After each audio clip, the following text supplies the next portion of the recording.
manual o algo así. ¿Mande? ¿Cómo dice? No lo escuché. Que me parece que estábamos viendo unas tablas en el manual, pero no recuerdo bien. Aquí el manual tiene 1000 tablas. A ver, ahorita nos ubicamos. Está cargando.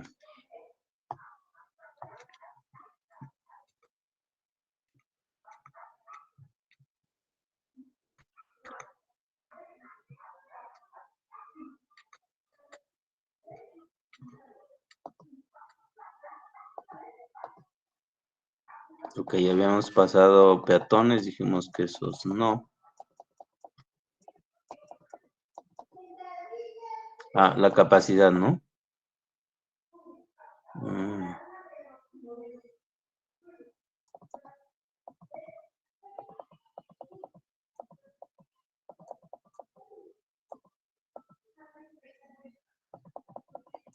Capítulo 5, no.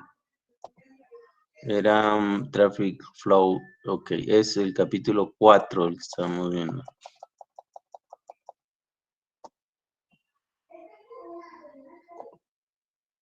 Capítulo 4. Ok, ahí vamos.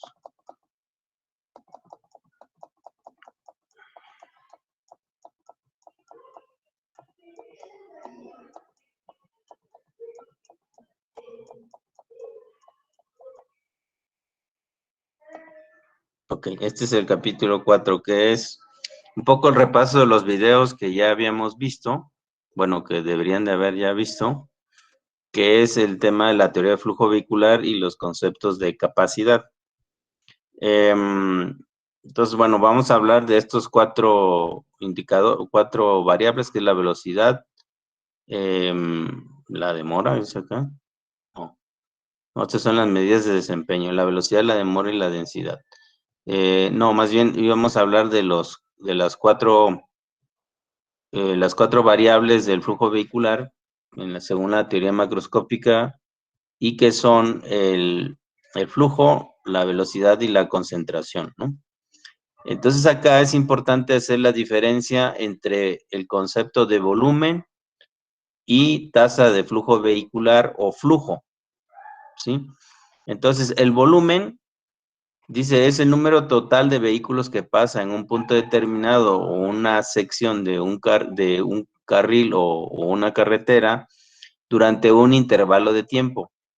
Se puede emplear cualquier intervalo de tiempo, pero el volumen generalmente se expresa en términos anuales, diarios, horarios o periodos o subperiodos horarios, ¿sí? Entonces, bueno, ese es el concepto de volumen. El concepto de flujo o tasa de flujo es el volumen equivalente horario a la que pasa un vehículo en un punto o sección de un carril o carretera durante un intervalo de tiempo o durante un intervalo de tiempo de menos de 1 hora, que generalmente es 15 minutos. Y en este manual, pues se va a llamar, más bien se enfoca hacia la tasa de flujo vehicular y las variaciones del flujo que ocurren durante 1 hora, ¿sí? Entonces, esa es la diferencia en este libro entre flujo y volumen, para que no haya confusión. Sí, generalmente son en 15 minutos y hay que traducirlo o pasarlo a 1 hora. O es 1 hora o subunidades de 1 hora, ¿no? No más que eso. Y en el caso del volumen, aquí dice, bueno, pues que se habla en términos diarios, anuales u horarios. Yo más bien lo considero de otra manera. El volumen como que es un indicador de potencial, ¿no? De potencialidad, y el flujo es un indicador de operación. Entonces, el volumen generalmente lo utilizamos para la planeación en general, y entonces hablamos de cuántos vehículos circulan al día en una carretera, ¿no? Y hablamos, pues en esa carretera, y nos referimos al TPDA, hay pues 5,000 vehículos diarios, ¿no? Realmente si lo vemos en detalle es un flujo porque es número de vehículos por unidad de tiempo, ¿no? Pero es un concepto potencial porque eso difícilmente se puede traducir en un dato operacional o más bien no tiene una interpretación como un dato operacional como es la tasa del flujo vehicular que sirve para determinar la capacidad de una vía. Si yo digo que en esa vía pasan 25,000 vehículos a la hora, digo al día, no puedo saber cuántos hay en la hora pico y no puedo saber si esa carretera está saturada o no, simplemente sé que pasan 25,000. Puede ser que esos 25,000 se concentre el 15% en una hora y entonces esa carretera tenga un problema, o puede ser que esos 25,000 se repartan uniformemente durante 20 horas y entonces ya tengo un volumen pequeño a cada hora, ¿no? Entonces es simplemente, el volumen es un dato global, dato general, para saber pues más o menos de qué orden es ese tipo de carretera, pero no puedo conocer el detalle operativo. Para entrar a un análisis operativo necesito conocer el flujo, ¿de acuerdo? Bueno, pues esa es la diferencia entre flujo y volumen.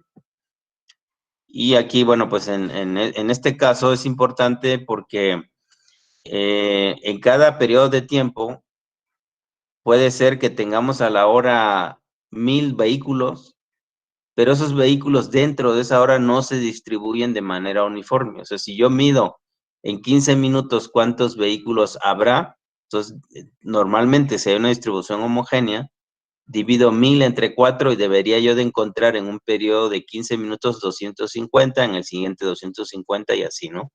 Si fuera una distribución uniforme. Sin embargo, no es así. Dentro de cada periodo de 15 minutos, hay una variación y puede ser que los primeros 15 minutos tengan más vehículos que el siguiente rango de 15 minutos y menos que el tercero y así, ¿no? Como lo vemos aquí en esta gráfica, en donde están agregados cada 15 minutos, digo, cada 5 minutos, de las 16:55 a las 17:50. Entonces, ustedes pueden ver que a las 16:55 tenemos 1,400 ya expandido, ¿no? O no sé, sí, lo más seguro es que esté expandido porque es un valor bastante grande, expandido a la hora, ¿no? Es decir, si son 5 vehículos, lo que medí en 5 minutos, perdón, si son 5 minutos, lo tendría que multiplicar por 12 para expresarlo en vehículos por hora, ¿de acuerdo?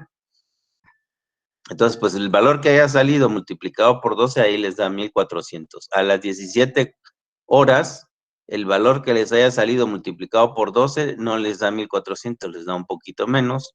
Y a las 17:05 está por arriba de 1,600. El siguiente está por abajo, a las 17:10, más o menos del orden de 1,600. Entonces, si esto fuera una hora, ustedes van a ver que dentro de esa hora hay un periodo más grande, que es el tercero. Y para eso se utiliza el factor de hora pico. No hay que confundirlo con el factor K, que también eso se denomina un factor de hora pico, pero ese es el del día. Este es el factor de la hora, ¿sí? Entonces, tenemos que tener en consideración ese valor porque este es el momento crítico en donde se tienen mayor número de vehículos, ¿sí? Entonces, si tomamos solamente el promedio, una expansión de 15 minutos, podemos tomar el más bajo o el más alto o el promedio.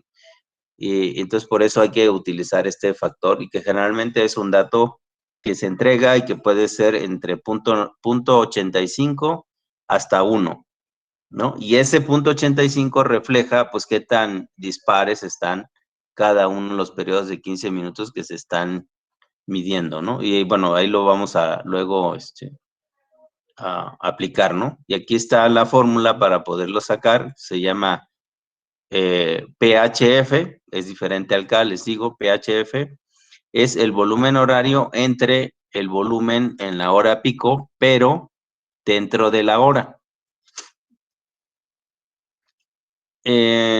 Entonces tendríamos que sacar aquí, si lo quisiéramos, si estos 4 registros fueran los de una hora, tendríamos que dividir el volumen horario entre el de la hora pico. El volumen horario sería el promedio de estos, vamos a decir 1400, y el de la hora pico sería 1650. Entonces 1400 entre 1650, pues les va a dar un número menor que 1, y es a lo que me refiero, ¿no? Que les da menor que 1.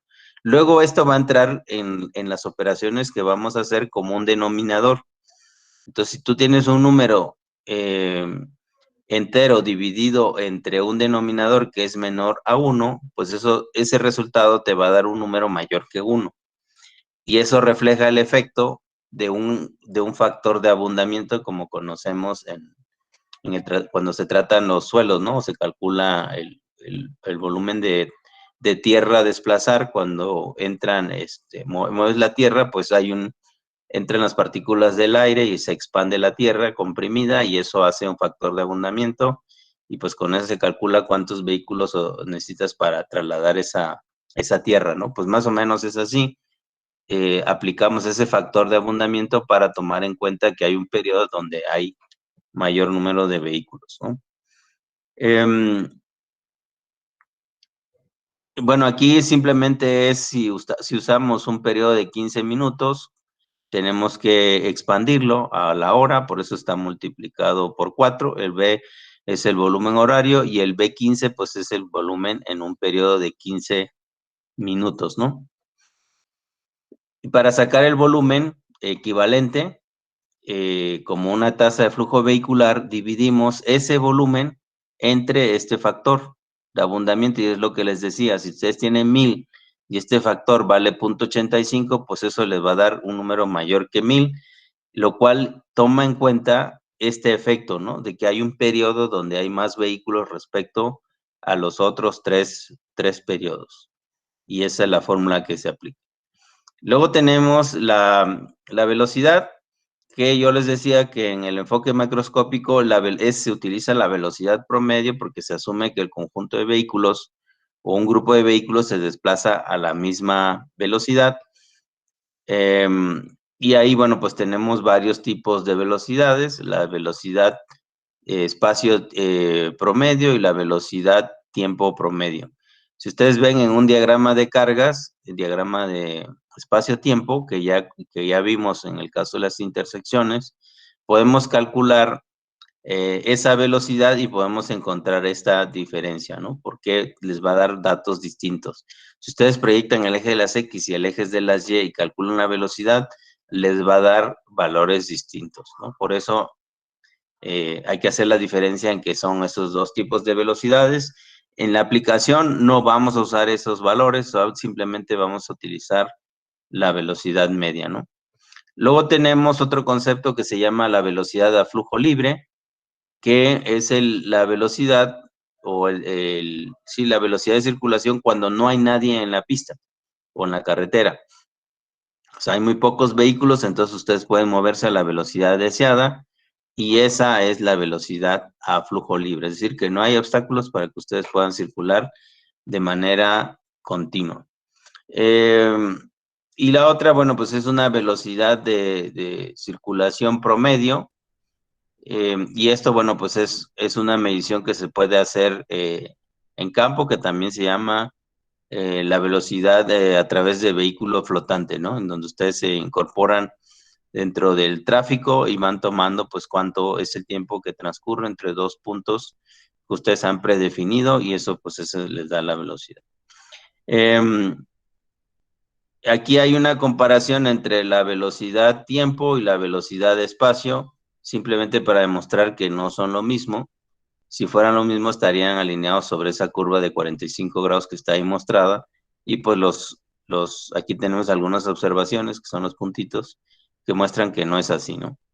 La siguiente variable es la densidad, y la densidad es la relación entre el volumen o la tasa de flujo vehicular o el flujo entre la velocidad. Eso es parte de lo que ya ustedes vieron en los videos, y simplemente pues es para determinar el nivel de servicio, que generalmente se calcula a través de la densidad. A través de la densidad, conocido la velocidad y conocido el flujo vehicular, ¿no? Bueno, pues ahí está un ejemplo y aquí nada más simplemente divide la tasa de flujo vehicular y la otra es la velocidad promedio, ¿no? Y eso nos da la densidad y la densidad permite saber a qué nivel de servicio nos encontramos, que es ahora lo que vamos a hablar. Tenemos los otros dos conceptos que es el intervalo y el espacio intervehicular, que también ya fueron explicados, y simplemente pues acá viene una explicación de cómo se saca la densidad a través de esto que es, a ver si la ecuación,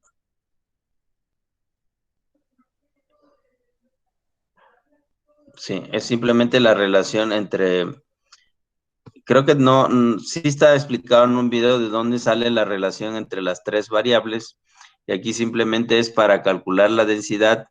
Si conocemos el intervalo entre el intervalo promedio de los vehículos, o si conocemos la velocidad, ¿no? Entonces, ¿cómo podemos calcular el tiempo intervehicular si conocemos alguna de esas dos variables, que es el tiempo intervehicular, que dice el espacio intervehicular, que dice spacing, y entre la velocidad, ¿no? Que también pues ya la conocemos por algunos de los métodos de medición que se pueden aplicar, como el vehículo flotante que ya les comentaba. Y el otro es la tasa de flujo vehicular a partir de el tiempo intervehicular o el intervalo de paso entre dos vehículos.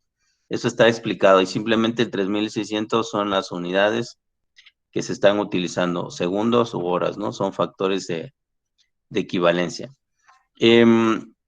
Aquí simplemente recordar esta relación, que es la relación que les pedí que construyeran con los datos de campo, que son las dos gráficas que estamos aquí teniendo abajo.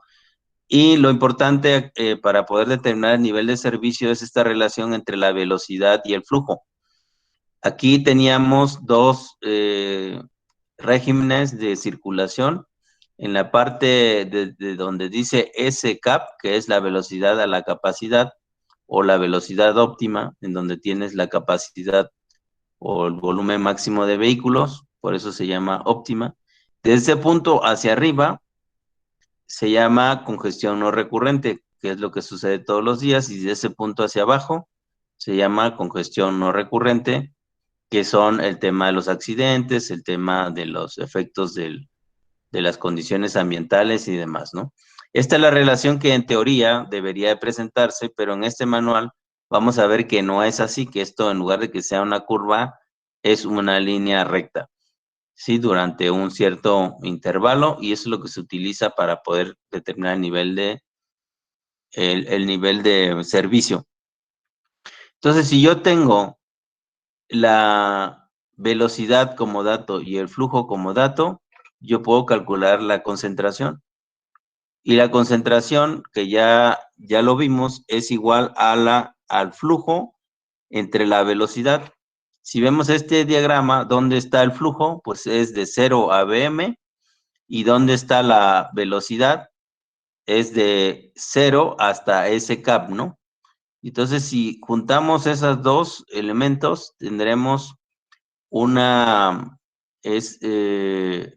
pendiente, que es la que se ve aquí como complementaria, es cateto opuesto, que sería de 0 a Vm, que es el flujo, entre cateto adyacente, que sería la velocidad. Entonces, si dividimos eso, nos va a dar este ángulo que aquí se ve. Y el complemento de la concentración es la densidad, es el inverso. Entonces, por eso aquí vemos esta otra curva que es tangente a ese punto, ¿no? Esto, cuando nosotros lo trazamos en cada uno de los puntos de esta curva, nos va a dar una familia de líneas que tiene como origen el 0. Del 0 hasta un punto, digamos aquí, no sé si ven el cursor, otro punto aquí y así. Entonces se divide Este tramo se divide en una serie de segmentos que son los niveles de servicio y que van desde la A hasta la F cuando nosotros ya llegamos a la capacidad y reflejan pues las condiciones de circulación en cada uno de esos tramos. Si nosotros tuviéramos, digamos, a la mitad de esta función, tendríamos una velocidad un poco por abajo de la SF que aparece ahí. La podríamos proyectar si estuviera sobre la misma escala en este otro diagrama y podemos ver cómo se comporta la densidad. Por la proyección de estas tres relaciones, podemos saber cómo es el diagrama en cada uno de ellos, ¿no? Si vemos por densidad, proyectamos la velocidad sobre este otro eje y calculamos la densidad, dado que ya sabemos el flujo con esta curva, nos va a dar esto que vemos aquí, que es una especie de línea recta, que realmente no es una línea recta, es una parte que es aquí cóncava y aquí es convexa, ¿no? ¿Por qué? Porque si esto lo vemos como una parábola, esto es un máximo. La capacidad viene a ser un máximo. Sí, y esto también, un máximo, ustedes saben que es un punto crítico. Estamos hablando de geometría analítica. La derivada en este punto crítico es 0 y puede representar un máximo, un mínimo o un punto de inflexión. En este caso, no puede ser ni un máximo ni un mínimo, es un punto de inflexión. Entonces, esta curva tendría que tener una concavidad y aquí una excentricidad, ¿no? Para que pueda ser consistente geométricamente con esta construcción. ¿De acuerdo? Entonces, este punto que está aquí señalado con línea discontinua representa el régimen congestionado. Y en temas de planeación no vamos a usar el régimen congestionado, vamos a usar el régimen fluido, que es la línea continua. En ingeniería de tránsito sí estaríamos preocupados por esta parte punteada, pero en ingeniería de transporte no, porque aquí estamos haciendo más planeación que revisando por qué se presentan estos fenómenos, ¿no? Entonces, lo mismo si proyecto esta curva de densidad sobre esta otra que está aquí abajo, que es la densidad contra el flujo, pues me va a dar esta otra curva que tengo acá. Y, perdón, antes de pasar acá, la pregunta es, ¿dónde estaría la otra variable que no tengo? Tengo la densidad y tengo la concentración y tengo la velocidad. Entonces, ¿en dónde está el flujo? El flujo va a ser igual al producto de la densidad o la concentración por la velocidad, ¿no? Entonces, si es la velocidad por la densidad, entonces estamos hablando de una superficie, que es esta que vemos acá. En este caso es una curva con pendiente que tiene origen en 0, y en este caso va a ser una superficie. Entonces, yo puedo en cada punto de este diagrama representar el flujo como el área bajo esta curva en el punto donde a mí me interese medirlo, ¿de acuerdo? Entonces, esta es la representación del flujo en la relación velocidad-concentración. Y lo mismo puedo hacer en la relación densidad-flujo. Cuando yo lo proyecto, aquí en el eje horizontal, las densidades, puedo calcular las velocidades, no, los flujos, perdón, como la relación entre si la densidad es igual al flujo entre la concentración, perdón, es el flujo entre la velocidad es igual a la concentración, entonces yo puedo obtener el flujo, ¿no? Dividiendo a ver cómo está. Ya me enredé aquí. Aquí tengo la fórmula. Es el flujo entre la velocidad. Si yo quiero sacar la densidad, pues es el flujo entre la velocidad es la concentración. Entonces yo conozco de este diagrama anterior el flujo, digo la concentración o la densidad, entonces proyecto para obtener el flujo, ¿no? Y en este caso, el flujo de la fórmula general que tenemos, el flujo es igual al producto de la velocidad por la densidad. Bueno, ahí es concentración realmente, ¿no? Entonces, de esa manera también podría construir esta otra curva y poder representar la variable que me hace falta, que en este caso sería, a ver, sería la velocidad, ¿no? Entonces, la velocidad, según mi fórmula, va a ser igual a la V al flujo entre la concentración. Entonces, flujo entre concentración o densidad, lo que me va a dar también es cateto opuesto, que sería esta altura, si pongo en la capacidad, esta altura que se ve aquí, entre cateto adyacente, que sería la densidad, y entonces también me va a dar un ángulo. Pero este ángulo, a partir del origen, va a ser una secante. Entonces, para cada uno de los valores, pues voy a tener una familia de secantes en todo la construcción de la curva, ¿no? Entonces, de esa manera, ese secante representa la otra variable que me hace falta, que sería en este caso la velocidad. Entonces, con estos tres diagramas, si bien puedo presentar dos dimensiones de mis variables, también puedo representar la tercera de manera implícita, ¿no? Esto, lo que vamos a hacer ahora, y como vemos aquí en estas gráficas que representan datos reales, vemos que más o menos a 70 millas por hora no hay cambios en las velocidades como se esperaba o como nos decía la teoría, ¿no?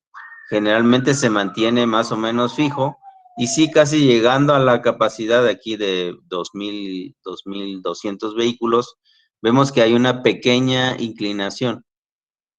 Sí, y lo mismo sucede en lo otro. Aquí tenemos una parte, digamos, continua, una pendiente permanente o sin pendiente, y de repente aquí tenemos una caída, ¿no?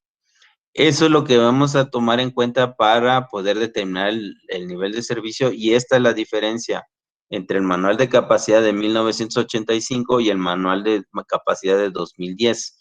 Mientras que en el 1985 consideramos que es así tal cual estas figuras, o se presenta así este fenómeno más pronunciado de reducción de la velocidad conforme se aumenta el flujo.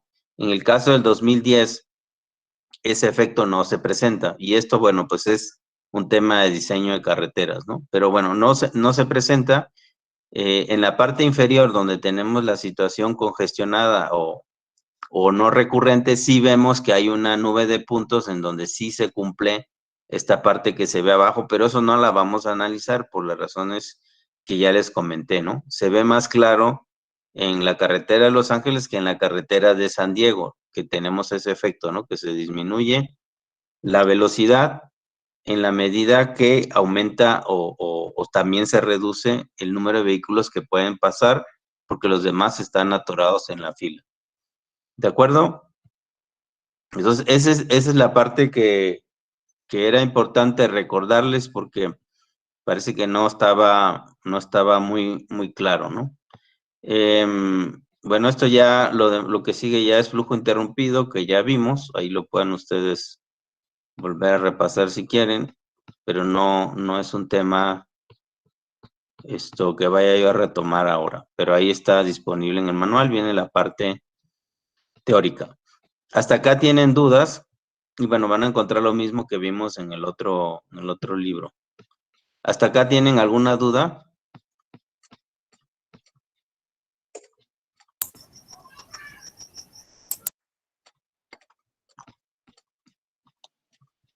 De momento creo que no, Inge.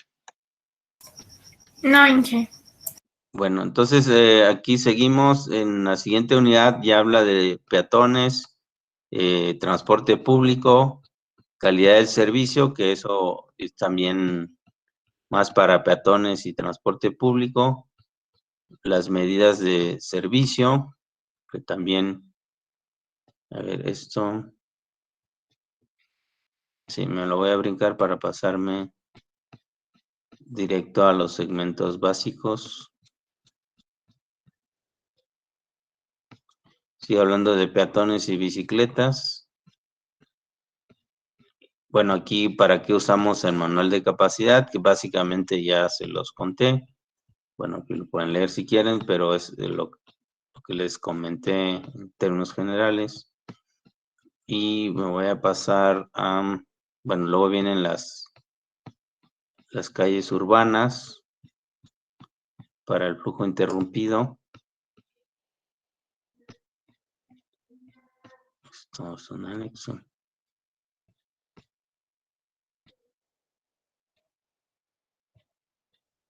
Bueno, aquí son limitaciones del manual, tampoco las vamos a ver ahora. A ver, me voy a ir mejor aquí. Creo que es el capítulo 12.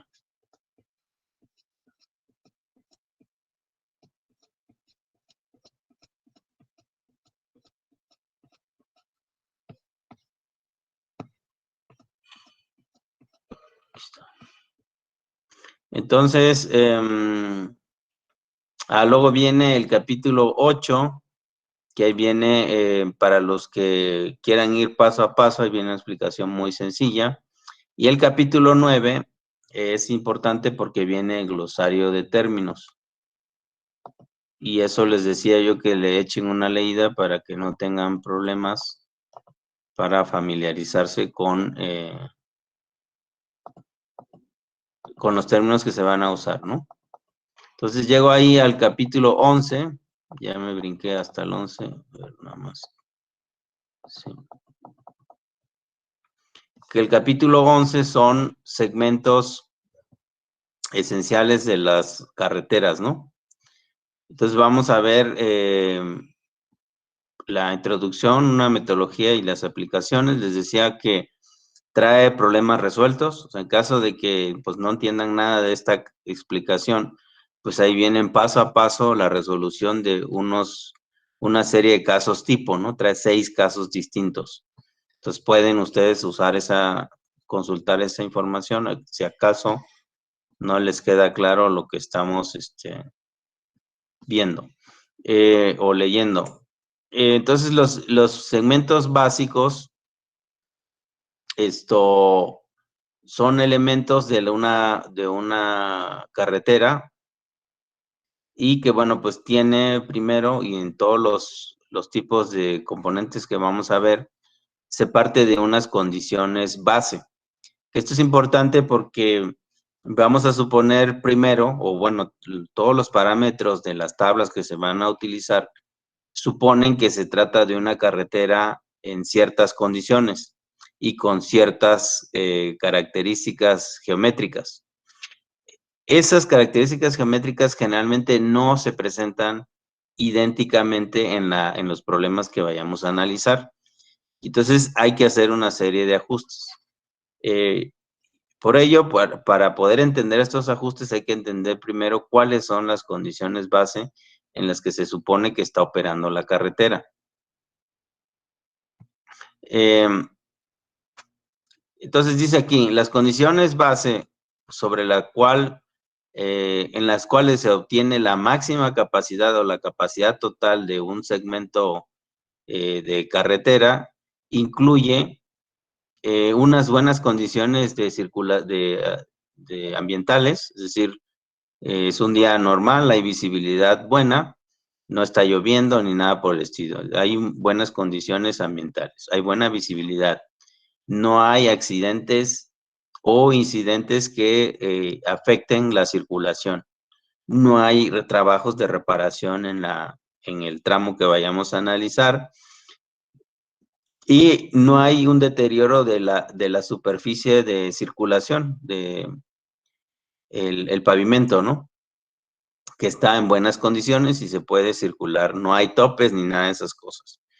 ¿Sí? Entonces, supone en todo esto que vamos a ver que se cumplen esas condiciones. Yo les decía, si no se cumplen estas condiciones, entonces hay que hacer una serie de ajustes. Por eso dice más adelante, si ninguna de estas condiciones existe, entonces la velocidad, el nivel y el nivel de servicio de las carreteras debería esperarse que estén peor que lo que se pueda predecir en esta metodología. ¿De acuerdo? Entonces, cuando nosotros aquí veamos que se trata de capacidades de 2.100 vehículos por carril, eso difícilmente los vamos a encontrar en las carreteras mexicanas. Si acaso vamos a encontrar 1.400 vehículos por carril, ¿no? Y esto se debe a que, bueno, pues muchos de esos supuestos generales no se están cumpliendo y por eso hay que considerar un valor más bajo. Además, hay unas condiciones base que se pueden aplicar para tomarlos, que se pueden tomar en cuenta y cuando no se presenten estas condiciones. Primero, dice que no hay vehículos pesados, ¿sí? No hay camiones de carga, ni autobuses, ni, ni vehículos recreativos en la corriente del flujo o la corriente vehicular. El conjunto de conductores nada más generalmente son regulares y que están familiarizados con la carretera y tiene por lo menos 12 pies de ancho y 6 pies en los acotamientos de cada uno de los lados. ¿Cuáles son las características que se presentan en las condiciones base? Bueno, pues las condiciones de circulación dependen de cuáles son las restricciones en el flujo que están aguas arriba o aguas abajo o si hay cuellos de botella. Esos cuellos de botella se pueden generar por diferentes configuraciones de la vía, como son zonas de incorporaciones, desincorporaciones, vehículos que realizan cruce de trayectorias,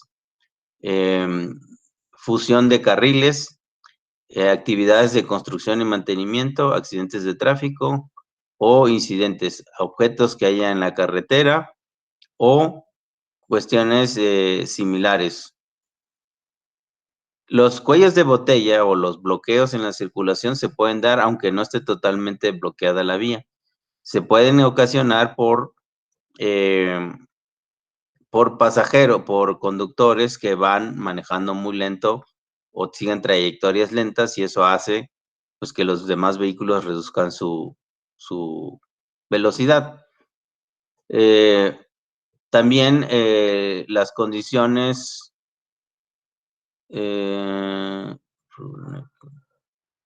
bueno, si hay problemas de circulación en los entornos de la carretera que pueda generar estos cuellos de botella. Tenemos 3 niveles de flujo, como ya hablamos. Tenemos las condiciones de flujo libre, que aquí también se llama no saturado. Entonces aquí pues todo opera bien y es la primera parte de esta gráfica flujo-velocidad que vimos. Luego tenemos la sección de descarga de la fila, que es lo que ustedes vieron en los puntitos que se dispersan cerca de la capacidad. Y es el momento donde se pasa por un cuello de botella y hay diferentes condiciones de aceleración y frenado de los conductores y eso genera esta inestabilidad, ¿no? Y bueno, pues esta parte no es analizada en este manual y la parte sobresaturada, que es cuando ya rebasamos la capacidad y entonces nos encontramos en esta sección de la parte final de la curva, como ustedes ven ahí en el diagrama. La parte superior es régimen fluido o no saturado. Esta 9 puntos que está bastante dispersa es el momento en que se forman y se descargan las filas, porque hay una serie de maniobras de interacción que suceden y eso lo hace inestable. Y luego tenemos el flujo en condiciones saturadas, una vez que rebasamos la capacidad, donde la tendencia es que disminuye el flujo, es decir, el número de vehículos que puede pasar, y también se afecta la velocidad por la formación de fila. Aquí tenemos una serie de curvas, que es lo que les comentaba, es que esta es la diferencia y este es el nomograma que resulta cuando consideramos los efectos que han tenido en el comportamiento de las curvas en los últimos años. Entonces, básicamente tenemos un tramo que es una línea completamente recta, sin pendiente, y luego cuando nos acercamos a la capacidad, que tiene un límite de 45 vehículos particulares por milla por carril, entonces ahí, a esa proyección, a esa densidad, ya se alcanza la capacidad en cada una de esas curvas de esta familia, y tenemos ahí, si ustedes ven la proyección de las flechas de cada curva, capacidades que van desde 2.250 a 2.400 vehículos por hora por carril, vehículos particulares, es decir, que ya los afectamos. Si ustedes del ejercicio que hicieron se acuerdan de que les aplicamos un factor para convertirlos en vehículos particulares, entonces tomando todos como si fueran vehículos particulares tendríamos 2.400 vehículos, que en términos reales son mucho menos que eso, depende de la composición vehicular.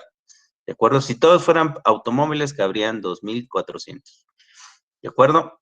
Como mínimo 2.250 y como máximo 2.400. Entonces tenemos curvas que dependen de la velocidad permitida de cada una de ellas. Y vamos desde 55 millas por hora, que eso más o menos serían algo así como 80 kilómetros por hora, hasta 75 millas por hora, que eso sería más o menos 110 kilómetros por hora, ¿no? Entonces, esa familia de curvas representan o son las que vamos a utilizar para determinar los niveles de servicio. Entonces, para cada una de ellas, pues tenemos unas condiciones.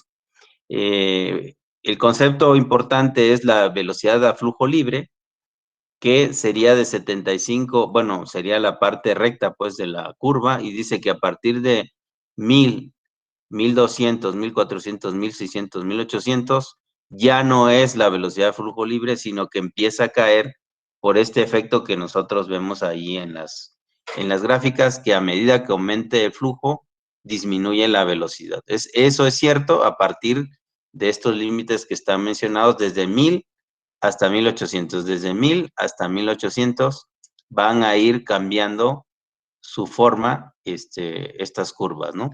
Entonces, este es el nomograma que vamos a utilizar, y aquí tenemos las ecuaciones que nos permiten calcular cuál sería la velocidad en función del flujo vehicular. Esto pues no es otra cosa que es una función cuadrática que de la velocidad de diseño le restamos esta pendiente y lo multiplicamos por el flujo existente menos 1.000, que es el límite, y ustedes ven ahí que va variando 1.200 hasta 1.800 al cuadrado, ¿no?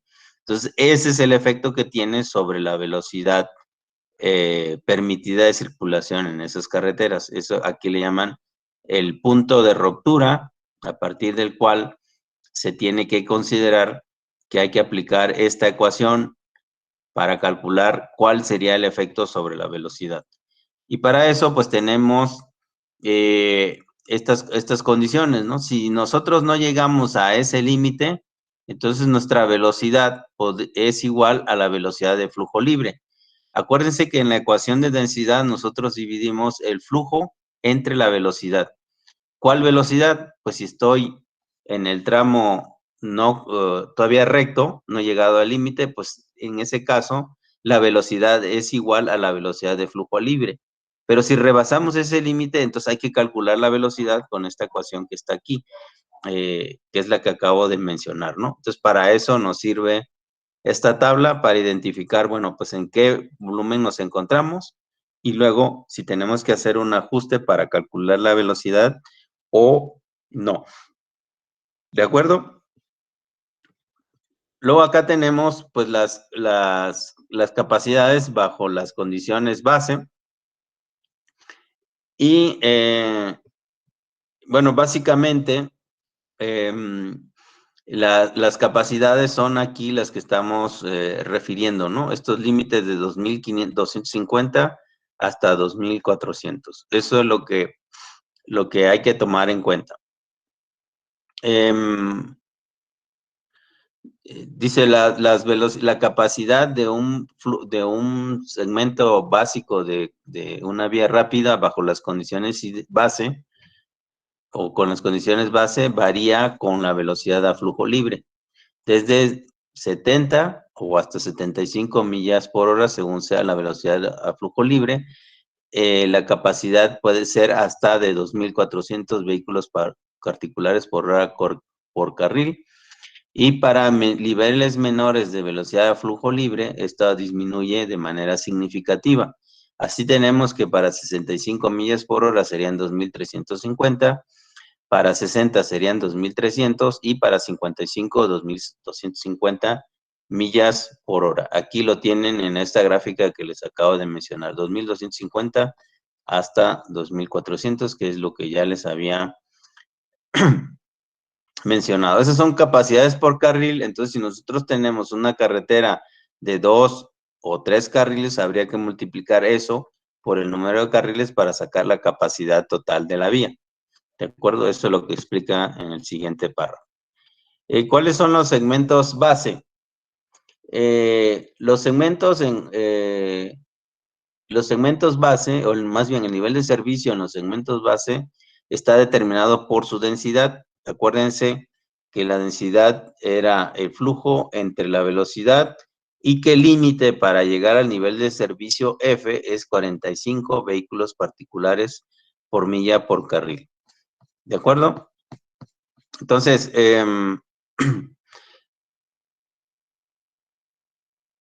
la velocidad es el elemento que más afecta a los conductores y que está relacionado con la calidad del servicio, y es bastante difícil solamente escribirlo por la velocidad, dado que se mantiene constante a partir de 1.000 hasta 1.800 vehículos particulares por hora por carril, dependiendo del nivel de servicio. ¿Por qué la velocidad? Porque nosotros normalmente somos sensibles al tiempo de recorrido, ¿no? Entonces, no podríamos utilizar esa porque podríamos hacer el mismo tiempo de recorrido, pero con las condiciones bajo las cuales estamos circulando no son similares, sino no son idénticas, ¿no? Puede ser más desagradable conducir, o más estresante, más que desagradable, conducir con más vehículos que ir con menos vehículos, ¿no? Y la densidad, como ya lo saben, pues describe qué tan cerca o qué tan lejos están los demás vehículos en la corriente de flujo vehicular. Entonces aquí tenemos 4 imágenes en donde tenemos una representación de los niveles de servicio. Entonces, ¿qué es los niveles de servicio? Pues es la comodidad con la que estamos circulando en una carretera, ¿sí? En el lado superior izquierdo tienen un nivel de servicio A, y lo que vemos es que los vehículos están en un solo carril bastante separados. Ahí tenemos 5 vehículos. Y así rápidamente haciendo un cálculo entre la camioneta de color blanco que va adelante y la que la sigue, pues no sé, debe de haber por lo menos 300 metros o más, ¿no? Entonces, la camioneta pues puede ir tranquilamente a la velocidad que quiera, y el otro si quiere acelerar, pues puede acelerar, no va a tener ningún problema, ¿no? En el nivel de servicio B, pues ustedes ven que ya hay más vehículos, ¿no? Y en el nivel de servicio C se incrementan, en el nivel de servicio D se incrementan más, y el nivel de servicio F, vean cómo ya está muy cercano, o sea, prácticamente hay un vehículo de separación entre 2 vehículos o 2 unidades consecutivas. Entonces eso ya es muy estresante porque tantito frenes, te descuidas, seguramente te impactas con el de enfrente. No puedes rebasar para ir más rápido porque ya están ocupados todos los carriles, ¿no? Y como esto está en movimiento, pues no hay espacio para poderse mover de un carril a otro. Entonces eso ya es bastante desagradable. Es el nivel de servicio F y un poco menos con el nivel de servicio E, ¿no? Entonces acá viene la descripción de los niveles de servicio. Esos ya los voy a dejar para la siguiente sesión, que va a ser el lunes, porque ya me dieron a las 8. ¿Sale? Entonces, bueno, voy a seguir con la parte de la teoría, simplemente para luego introducir, aquí ya viene, revisen bien esta gráfica, la 11.6, que aquí ya vienen las densidades y los niveles de servicio. Entonces agregamos esa de 45 millas por hora, vehículos particulares por milla por hora, la separamos, ¿no? En diferentes densidades para poder determinar en qué condiciones de circulación, o representar más bien las condiciones de circulación, y les hemos atribuido un nivel, ¿no? De la A a la F. Entonces, este es el nomograma que vamos a utilizar para saber cuál es el nivel de servicio. Entonces, échenle una revisada, porque de aquí vamos a describir los dos ejemplos que van a ser, o los dos casos que van a resolver como proyectos. Y creo que con eso, dejaríamos cerrado el curso, pues quizá de tiempo en la última unidad, en la última semana, para ver alguna información complementaria nada más, pero digamos que hasta acá llegaría el curso, ¿no? ¿Sale? Entonces, pónganme ahí en el tablero sus preguntas, si es que las tienen, y empecemos con sus preguntas el día de mañana, digo, el día lunes, y terminamos de explicar esto, vemos cómo resolvemos un ejemplo, y ya ustedes se enfocan a hacer su proyecto, vemos otro caso, y ustedes hacen su proyecto, y eso sería lo que haríamos en la siguiente semana. ¿De acuerdo? Sí, Inge. Bueno, entonces Sí, nos Inge, vemos muchas gracias. la próxima semana. Adiós. Hasta luego, Inge. Bye.